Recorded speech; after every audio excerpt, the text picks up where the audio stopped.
इंसानी इतिहास में कुछ व्यक्तित्व ऐसे होते हैं जिनका जीवन सिर्फ उस युग को नहीं बल्कि आने वाली सदियों को भी गहराई से प्रभावित करता है।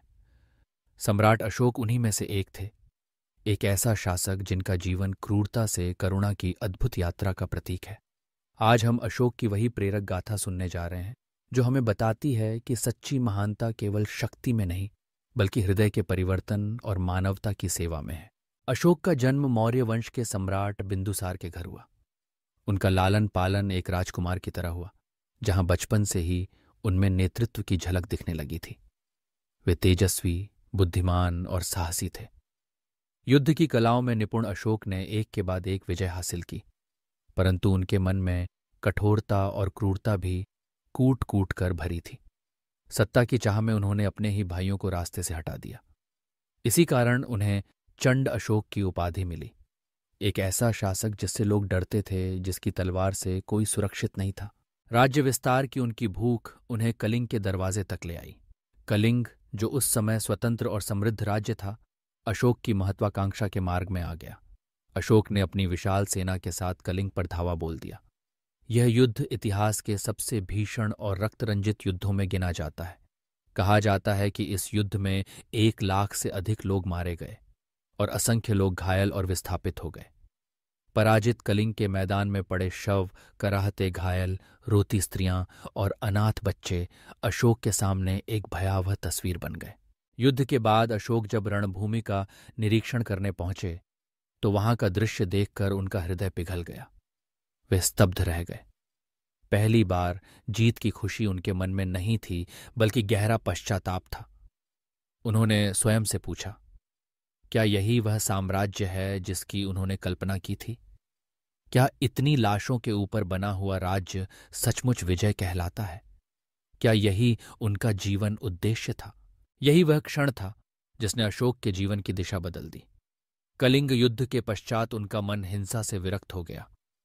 उन्होंने बौद्ध भिक्षुओं से संवाद किया, भगवान बुद्ध की शिक्षाओं को समझा और उनके आदर्शों को अपनाने का निर्णय लिया।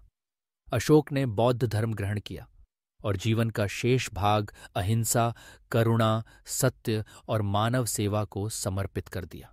अब वे केवल एक सम्राट नहीं बल्कि सत्य और दया के मार्गदर्शक बन गए थे। उन्होंने अपने राज्य में कई क्रांतिकारी सुधार किए। पशु बलि पर प्रतिबंध लगाया गया। सभी धर्मों को समान सम्मान दिया गया। जगह जगह अस्पताल, कुएं, सड़कें और विश्राम गृह बनवाए गए ताकि प्रजा को सुविधा मिले। वृक्षारोपण और हरियाली पर विशेष ध्यान दिया गया। अशोक ने आदेश जारी किया कि राजा का धर्म केवल शासन करना नहीं बल्कि प्रजा की सेवा करना है। अशोक की करुणा और धर्मनिष्ठा केवल भारत तक सीमित नहीं रही। उन्होंने बौद्ध धर्म के प्रचार प्रसार के लिए अपने पुत्र महेंद्र और पुत्री संघमित्रा को श्रीलंका भेजा। उनकी प्रेरणा से बौद्ध धर्म श्रीलंका, नेपाल, बर्मा, तिब्बत, थाईलैंड और चीन तक फैल गया। अशोक के काल में 84,000 स्तूप और विहार बनाए गए, जिनमें सांची का प्रसिद्ध स्तूप आज भी उनकी विरासत की गवाही देता है।